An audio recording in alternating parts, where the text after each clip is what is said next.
Assalamualaikum warahmatullahi wabarakatuh. Baik, izinkan saya akan lakukan di hari ini adalah untuk merancang kelas sederhana, membuat UML dan membuat kode testable, yaitu unit testing, dan itu menggunakan Python.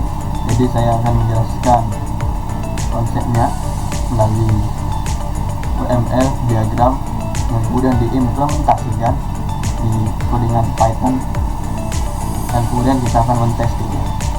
Jadi yang perlu kita ketahui, apa itu sebenarnya dari UML. Jadi untuk membuat suatu aplikasi, kita memerlukan suatu pemodelan.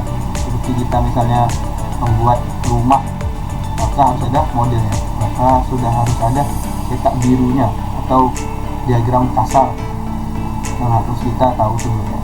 Nah, yang di sini pemodelan sama halnya dengan perancangan. Bedanya, pemodelan sendiri merupakan bentuk implementasi sistem bagaimana meletakkan suatu rancang bangun ke dalam sebuah gambar visual yang berbentuk diagram. Jadi seorang programmer dapat dengan mudah memahami, menganalisa, dan mempermudah pembuatan suatu program menggunakan UML. Ya, sebuah program aplikasi biasanya berupa sistem yang digunakan dan diimplementasikan dan jangka waktu yang cukup panjang. Jadi program aplikasi itu bukan hanya digunakan pada saat itu saja, melainkan terus continue atau berlanjut.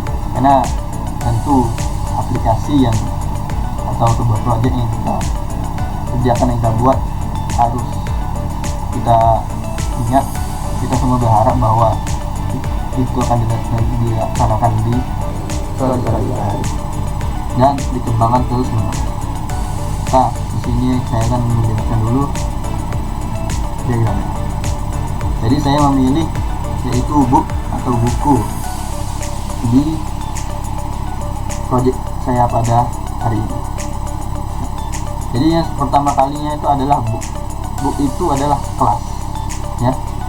Jadi book itu adalah kelas, dan tentu ada juga objeknya.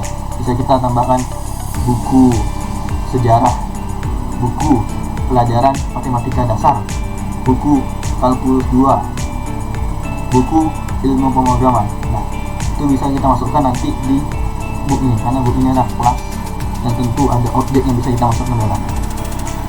Kemudian di bawahnya adalah atribut-atributnya atau variabel, ya.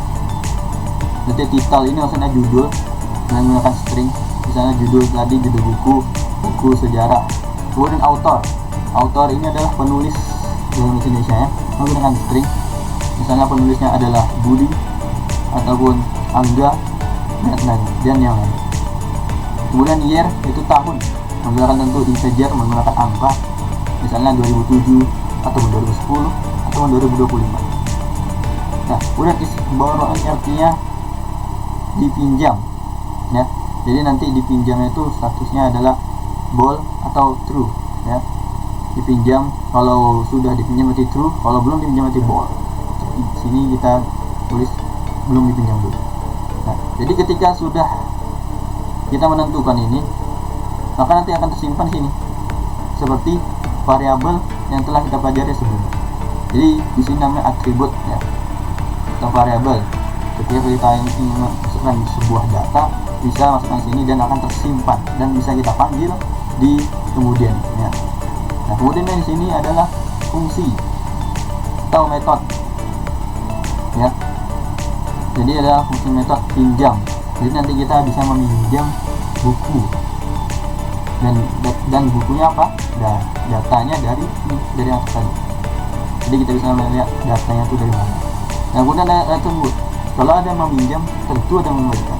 Yang kita menjadi orang-orang yang sengaja tidak mengembalikan atau bisa dibilang pencuri, ya. Tentu ada pengembalian buku, dan juga sama tadi keterangannya true atau false. Ketika sudah meminjam maka true, berarti mengembalikannya belum, false. Nah, ketika sudah mengembalikan berarti tunggunya true, maka nanti borongnya false karena sudah selesai meminjam.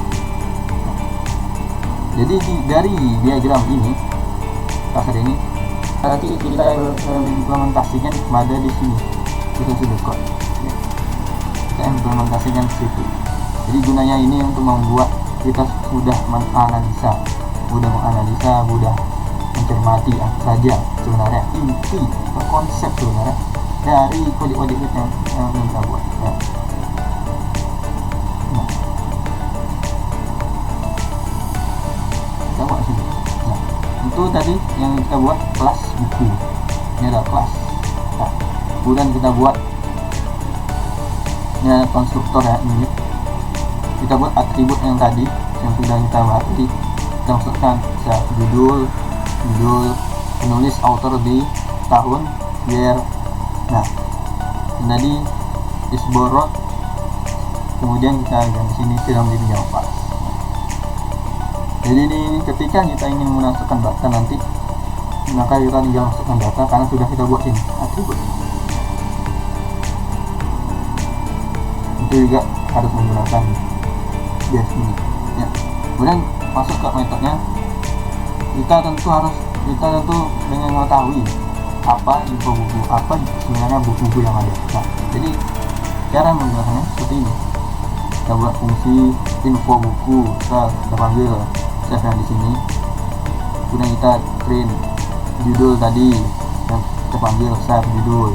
Kemudian penulis, kita panggil save penulis. Kemudian tahun, kita panggil save tahun, menggunakan fungsi info buku. Kemudian untuk pinjam dan kembalian sama seperti tadi. Ini apabila sedang dipinjam ya, apabila buku sedang dipinjam maka terprint buku sudah dipinjam return ya. Jadi return ini dia kembali ke sini lagi, dan cara memanggilnya itu dengan masukkan print. Nanti kita akan lihat di berikutnya. Oke, tadi dipinjam. Nah, ketika sedang pinjam maka betul, benar, true, maka akan terprint nanti buku berhasil pinjam. Nah, saat kembalikan juga, jikalau buku sedang dipinjam, jikalau buku tidak sedang dipinjam, maka akan terprint buku tidak sedang dipinjam. Nah, jikalau buku sedang dipinjam, maka false, kembalikan buku berhasil dikembalikan ya.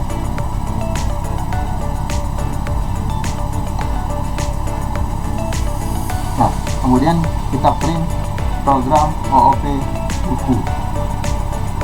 Kita print program OOP buku untuk saat di print nanti di print atas. Nah, kemudian kita tambahkan data dari atribut tadi. Jadi kita pilih misalnya buku Python dasar, Budi untuk menulis tahunnya 2007. Nah, jadi kita tambah data nanti dan muncul ini tadi. Kemudian juga kita memanggil ya, setelah kita tulis ini, maka cara memanggilnya menggunakan info buku. Kita menggunakan data info buku. Nah, kalau untuk ingin mengetahui yang dipinjam tadi, karena return, jadi dia tidak bisa langsung tambahkan data, dia harus menggunakan print dulu, harus kita panggil menggunakan print, tidak bisa langsung tampil begitu saja karena dia nanti kembalikan ke sini ya. Jadi begitu kita lihat.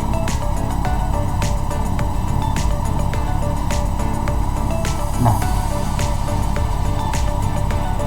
jadi program OP buku dulunya buku Python dasar, menulis Budi tahun 2007 dan buku berhasil dipinjam. Ketika sudah muncul oke di sini, maka berarti project yang sudah kita kerjakan, yang sudah kita bangun itu berhasil, tidak ada error dan lancar. Maka itu gunanya kita mengetes ini, buat file baru, tes, dan tentu kita import ya, kemudian filenya dari file sebelumnya kita pakai untuk membuktikan bahwa ini itu berhasil.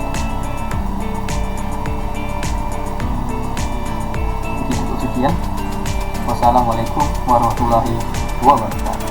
See you and bye bye.